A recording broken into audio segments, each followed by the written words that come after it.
Hello students, welcome to my YouTube channel plant buster. आज lecture number 3 है, sexual production in flowering plant. और इसके पहले वाले लेक्चर में हमने क्या बात किया था, माइक्रोस्पोरोजेनेसिस। तो क्विक रिवीजन कर लेते हैं। तो माइक्रोस्पोरोजेनेसिस क्या होता है? माइक्रोस्पोरोजेनेसिस क्या है? एक प्रोसेस है जिसमें क्या होता है कि माइक्रोस्पोरोसाइट्स वो undergo meiosis and form pollen grain. और माइक्रोस्पोरोसाइट्स क्या बोलते हैं? पीएमसी यानी पॉली मदर सेल। तो आइए आज के लेक्चर में हम जानते हैं कि पॉलिन ग्रेन क्या होता है। ठीक है, आइए देखिए, पिछले वाले लेक्चर से लिंक करके हम शुरू करते हैं आगे को। ठीक है, देखिए ये क्या था? एंथर था। और हर एक एंथर में कितने थीका होते हैं? 4 थीका होते हैं। ये थीका है और थीका में क्या होता है? स्पोरेंजिया होता है। क्या होता है? स्पोरेंजिया होता है। इतना तो आप लोगों को पता ही है, पिछले वाले लेक्चर में हमने डिस्कस किया है डिटेल में। क्या है ये? स्पोरेंजिया। क्या है ये? स्पोरेंजिया है।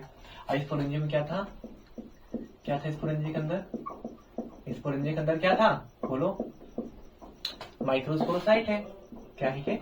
माइक्रोस्पोरोसाइट। क्या है? माइक्रोस्पोरोसाइट्स है। ठीक है, आइए देखिए, अब हुआ क्या था कि ये माइक्रोस्पोरोसाइट्स के में क्या हुआ था? मियोसिस माइक्रोस्पोरोजेनेसिस हुआ था, यानी प्रोसेस यानी मियोसिस हुआ था। माइक्रोस्पोरोजेनेसिस। और माइक्रोस्पोरोजेनेसिस के बाद माइक्रोस्पोरोसाइट जिसमें कन्वर्ट हुआ था पॉलिन ग्रेन में। पॉलिन ग्रेन में। अब देखिए, बहुत ध्यान से समझिएगा। ठीक है, अब देखिए क्या हुआ कि यहाँ पे जो है ये क्या है? माइक्रोस्पोरोसाइट्स। अभी इनका जो प्लॉइडियन क्या था? 2n था। अब यहाँ पे माइक्रोस्पोरोजेनेसिस के बाद क्या हुआ कि अभी भी क्या है? अभी भी ये स्पोरेंजिया के अंदर ही है, लेकिन यहाँ पे क्या हुआ? माइक्रोस्पोरोसाइट किसमें कन्वर्ट हुआ? माइक्रोस्पोरोसाइट किसमें कन्वर्ट हो गया? पॉलिन ग्रेन में, जिसका प्लॉइडी क्या हो गया? n हुआ। क्यों n हुआ? प्लॉइडी उसका क्यों घट गया? क्योंकि वहां पे मियोसिस हुआ था। क्योंकि वहां पे मियोसिस हुआ था। ठीक है, क्या बात क्लियर हुआ?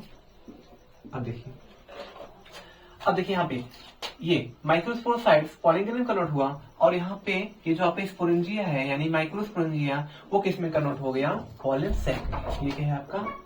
यहाँ लिख लीजिए आफ्टर मियोसिस। ठीक है ना, आफ्टर मियोसिस क्या हुआ? ये क्या बन गए? पॉलिन ग्रेन बन गए। और ये आपका जो माइक्रोस्पोरेंजिया है वो किसमें बंद हो गया? पॉलिन सैक में। अब देखिए, अभी क्या है? अभी ये जो पॉलिन ग्रेन है वो किसके अंदर है? स्पोरेंजिया के अंदर है। किसके अंदर है? स्पोरेंजिया के अंदर है। अब ये कैसे बाहर आएंगे? कैसे बाहर आएंगे? इधर देखिए, बहुत ध्यान से समझिएगा। ठीक है ना, देखिए,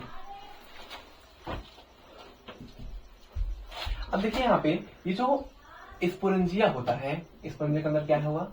क्या है ये? पॉलिन ग्रेन है। ठीक है ना, अब ये स्पोरेंजिया के जो लेयर होते हैं ना वो किसके बने होते हैं? कैलोस के बने होते हैं। किसके बने होते हैं? कैलोस। यानी जो लेयर है स्पोरेंजिया का वो किससे बना हुआ है? कैलोस से बना हुआ है। अगर इनको यानी पॉलिन ग्रेन को बाहर आना है तो दीवार तोड़ना पड़ेगा। ठीक है ना, यानी कि कैलोस का डाइजेशन करना पड़ेगा, तभी ये जो पॉलिन ग्रेन है वो बाहर आएंगे। क्लियर हुआ कि नहीं क्लियर हुआ? यानी कि क्या होगा यहाँ पे? क्या होगा कि यहाँ पे डाइजेशन होगा। किसका होगा?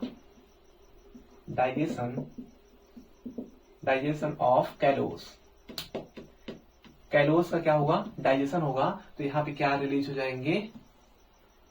Pollen grain. Pollen grain. ठीक है, इतना क्लियर हुआ कि नहीं क्लियर हुआ? एकदम क्लियर हो गया, क्रिस्टल क्लियर। बोलो, नोट करना है नोट कर लीजिए। आगे बढ़े। अब देखिए, हेडिंग डालिए लिस्ट अपना, क्या? Pollen grain. अब हम आगे डिस्कस करेंगे कि पॉलिन ग्रेन होता क्या है, इसके अंदर क्या क्या होते हैं, लेयर्स कैसा होता है, सभी चीजों को हम डिस्कस करने वाले हैं। ठीक है ना, बहुत ध्यान से समझिएगा। देखो, हेडिंग डालिए पॉलिन ग्रेन। हेडिंग डाल लीजिए पॉलिन ग्रेन। ठीक है, तो आइए देखते हैं सबसे पहले क्या कि पॉलिन ग्रेन का डायमीटर यानी कि साइज क्या होता है, यानी कितना बड़ा होता है। ठीक है, बहुत अच्छे से गोला बनाइए पहले। ठीक है, अच्छा नहीं लग रहा है क्या? नहीं अच्छा लग रहा है, मजा नहीं आ रहा है। गोले ऐसे बनाइए आप कि देखने के बाद लड्डू खाने को मिल जाए, ठीक है? नहीं अच्छा लग रहा है अब, चल जाएगा, ठीक है ना? तो यहाँ पे देखिए जो पॉलिंग रिंग का डायमीटर होता है, डायमीटर वो कितना होता है? पॉलिंग रिंग का जो डायमीटर होता है वो होता है कितना? 25 से 50 माइक्रोमीटर तक का। कितना होता है? 25 से 50 माइक्रोमीटर का, ठीक है? कितना क्लियर हुआ? कितना क्लियर हुआ? आइए आगे देखिए। अब देखिए क्या देखेंगे हम, लेयर्स, यानी कि जो पॉलिंग रिंग के ऊपर लेयर्स कितने होते हैं, ठीक है ना? Layers of polling grain. देखिए तो यहाँ पे पॉलिंग ग्रेन के पास कितने लेयर्स होते हैं? 2 लेयर्स होते हैं, याद रख लीजिएगा। कितने लेयर्स होते हैं? 2 लेयर्स होते हैं। कौन कौन से सर? एक होता है क्या? सबसे ऊपर वाला इंटाइन, और दूसरा उसके नीचे वाला क्या होता है? एक्साइन, ठीक है ना? अब देखिए यहाँ पे ये पॉलिंग ग्रेन मार्कर चलते लेते हैं, इधर देखो पॉलिंग ग्रेन है, इसके ऊपर क्या है दिख रहा है? एक लगता है खत्म है, ये हमने क्या बना दिया? चल जाने दो, नहीं चल रहा, देखो ये एक लेयर हमने बना दिया, और इस लेयर का नाम हमने क्या दिया? एक्साइन। और इसके ऊपर वाला जो लेयर है वो क्या है आपका? इंटाइन है। यानी कि पॉलिंग रिंग के पास कितने लेयर्स होते हैं? 2 लेयर्स होते हैं।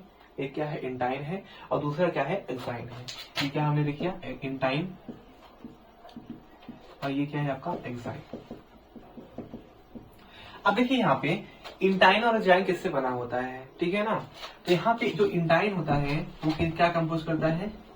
कंपोस्ट ऑफ क्या क्या कंपोज करता है?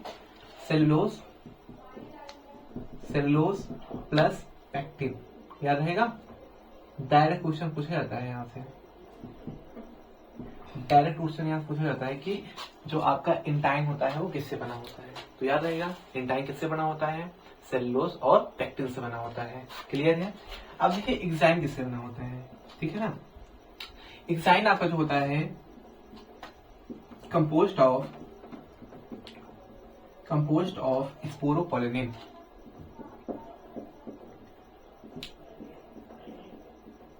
स्पोरोपोलिनिन, ठीक है ना? किससे बना होता है? स्पोरोपोलिनिन से बना होता है, ठीक है? किससे बना होता है? स्पोरोपोलिनिन से बना होता है।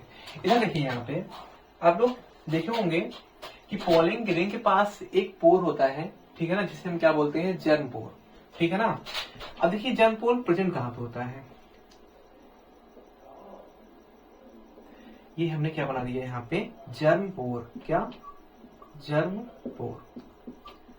अब जर्म पोर क्या होता है? ऐसा पोर यानी कि जहां से पॉलन ट्यूब निकलते हैं पॉलिंग ग्रेन से, उसे हम क्या कहते हैं? जर्म पोर कहते हैं, ठीक है ना? अभी देखिए यहाँ पे ये जर्म पोर प्रेजेंट कहाँ पे होते हैं? तो ध्यान दीजिएगा, जर्म पोर वहां प्रेजेंट होते हैं जहां पे इंटाइन अब्सेंट होता है, यानी कि जहां पे सिर्फ और सिर्फ एक्साइन प्रेजेंट होता है। क्लियर है? क्लियर है? यानी कि जर्म पोर कहाँ पे होता है? Where only exine is present, ठीक है ना? कहाँ होता है? जहां पे सिर्फ और सिर्फ एक्साइन होता है। और देखिए यहाँ पे ये जो है ना, एक पॉलिंग ग्रेन में मोर देन 1 होता है, मोर देन 1। इनका जो नंबर होता है वो 1 से ज्यादा होता है। इतना क्लियर हुआ? बोलो है ना? तो यहाँ पॉलिंग ग्रेन के बारे में क्लियर हुआ। पॉलिंग ग्रेन कितने लेयर होते हैं? 2 लेयर होते हैं। एक क्या होता है? इंटाइन, दूसरा क्या है? एक्साइन। इंटाइन किससे बना होता है? सेलुलोज प्लस पैक्टिन से, और एक्साइन किससे बना होता है? स्पोरोपोलिन से बना होता है। और उसके बाद हमने किसके बारे में बात किया? जर्म पोर के बारे में बात किया। जर्म पोर कहाँ पे होता है? जहां पे सिर्फ और सिर्फ इंटाइन होता है, यानी कि एक्साइन होता है, जहां पे इंटाइन अब्सेंट होता है, और इनका जो नंबर होता है पॉलिंग ग्रेन में 1 से ज्यादा होता है। क्लियर हुआ? अब देखो यहाँ पे जर्म पोर का फंक्शन क्या होता है? यहाँ से पॉलिन ट्यूब इमर्ज होते हैं। क्लियर हुआ इतना? बोलो है ना? आगे बढ़िए। इधर क्लियर हुआ? देखिए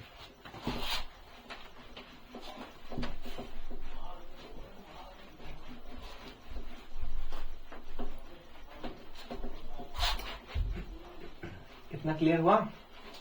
आइए देखिए, ऐसे फिर आप डायग्राम बनाइए पॉलिंग रिंग का, ठीक है ना। ये क्या बना दिया हमने, पॉलिंग रिंग।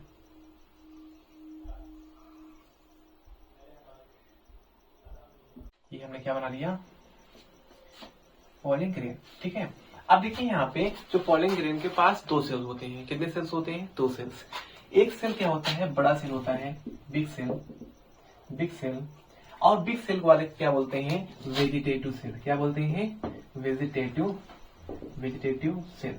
क्या बोलते हैं, वेजिटेटिव सेल बोलते हैं, ठीक है ना। और उसके पास ऐसे इर्रेगुलर न्यूक्लियस होता है, इरेगुलर न्यूक्लियस होता है, ठीक है ना। और दूसरा सेल जो कि स्मॉल होता है और उसका शेप कैसा होता है, स्पिंडल यानी बेलनाकार, ठीक है ना। ये क्या है आपका small cell, small cell. Small cell को क्या बोलते हैं, स्मॉल सेल को बोलते हैं, क्या बोलते हैं, जेनरेटिव सेल। क्या बोलते हैं, जेनरेटिव, जेनरेटिव सेल, ठीक है ना। अब देखिए यहाँ बहुत ध्यान समझिएगा, एक ये पूरा पूरा सेल होगा, क्या हो गया, पूरा सेल हो गया, जिससे हम क्या बोले वेजिटेटिव सेल बोले। और दूसरा क्या हुआ, स्पिंडल शेप का है, जिससे हम क्या बोलते हैं, जेनरेटिव सेल बोलते हैं, ठीक है। अब देखिए यहाँ पे जो बिग सेल है, किस लिए बिग सेल है, किस लिए बिग सेल होता है, क्योंकि ये जो है न्यूट्रिशन कंटेन करके रखता है, because it contain nutrition, because it contain nutrition, nutrition. ये क्या कंटेन करके रखता है, न्यूट्रिशन। और इसमें एक चीज ध्यान दीजिएगा, क्या कि इसका जो न्यूक्लियस होता है, जो न्यूक्लियस होता है वो कैसा होता है, इर्रेगुलर होता है, ठीक है। अब देखिए, अब दूसरा सेल हमने क्या बोला, जेनरेटिव सेल। अब ये जेनरेटिव सेल क्या बनाता है, ये बनाता है क्या बनाता है, मेल गैमेट। क्या बनाता है, मेल गैमेट। कितने, दो। यानी कि एक जेनरेटिव सेल कितने गैमेट बनाते हैं, दो मेल गैमेट बनाते हैं, ठीक है। अब देखिए यहाँ पे जेनरेटिव सेल क्या करता है, माइटोसिस करके, जेनरेटिव सेल क्या करता है, माइटोसिस, माइटोसिस, और क्या फॉर्म करता है, टू मेल गैमेट। अब देखिए बहुत सारे एंजियोस्पर्म में क्या होता है कि ये generative cell 3 male gamete form करता है, और बहुत सारे में कितने फॉर्म करते हैं, 2 ही फॉर्म करते हैं। जिसके 2 ही सेल फॉर्म होते हैं, यानी 2 ही गैमेट फॉर्म होते हैं, उसे बोलते हैं टू सेल्ड स्टेज। क्या बोलते हैं, टू सेल्ड स्टेज। इसे अगर 2 फॉर्म हुआ, 2 मेल गैमेट फॉर्म हुआ, तो उसे क्या बोलेंगे, टू सेल्ड स्टेज। क्या बोलेंगे, टू सेल्ड स्टेज। और ये आपका जो है 60% एंजियोस्पर्म में होता है। 60% एंजियोस्पर्म में कितने सेल स्टेज होता है, 2 सेल्ड स्टेज होता है, ठीक है।